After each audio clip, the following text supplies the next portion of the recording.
Hello, and welcome back to our series looking at the wealth of nations. Today we're looking at Chapter 3, that the division of labour is limited by the extent of the market. In Chapter 3, Smith discusses a basic but important point. The bigger the size of the market, the more specialised a person's work can be. In his words, the division of labour is limited by the extent of the market. The point he is making is an obvious one, but it's easy to see that it is true.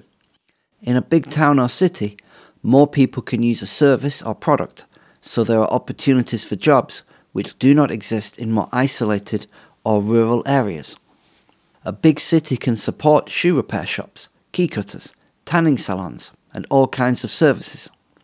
The example Smith gives is of a porter, a man who carries items for other people. A porter can find employment in no other place. A village is by much too narrow a sphere for him. Even an ordinary market town is scarce large enough to afford him a constant occupation. In areas with smaller populations and smaller markets, people need to learn more skills and cannot specialise as much. He gives as an example the remote Highlands region of his own native Scotland, where every farmer must be butcher, baker and brewer for his own family, and families had to learn to perform themselves tasks which in a town or city they would pay a specialised worker to do. A carpenter in the countryside must learn to do many tasks because he will be the only one in his area, whereas a carpenter in a city can focus on getting skilled at producing just one kind of product.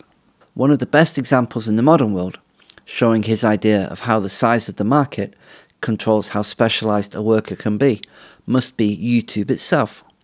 Anyone hoping to be successful as a YouTuber will quickly learn that they have to niche down. YouTube has more than 2 billion active users, and no other aspect of human endeavour has as many obscure niches.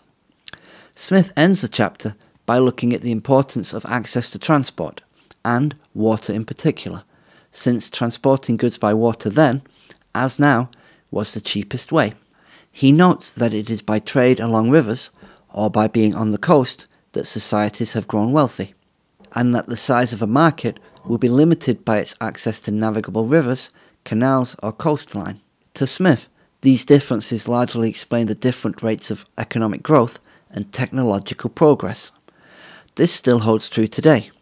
Britain and Japan are two nations surrounded by sea, and which grew wealthy from trade, while landlocked Afghanistan has not. He makes an interesting mistake here. He compares China, with its vast networks of rivers and canals, with the interior of Africa, which he thought remained poor because it had few navigable rivers and most areas lacked access to the coast. Smith was a product of his time and only had access to the knowledge available to people in 18th century Western Europe. Africa had seen many powerful civilizations rise and fall. The Empire of Mali, in West Africa, had been phenomenally wealthy. King Musa I of Mali was one of the richest men ever to have lived. Mali, and the Songhai Empire that came after it, had been as advanced and complex a society as any that had existed in Europe at the same time, with a high level of division of labour. It had universities which still stand today. These mistakes, though, proved the point he had made about water, as they were able to do this thanks to being on the mighty Niger River, while even today the regions of China which are the poorest are those which are the furthest from the sea. Join us next time where we'll be looking at the origin and use of money.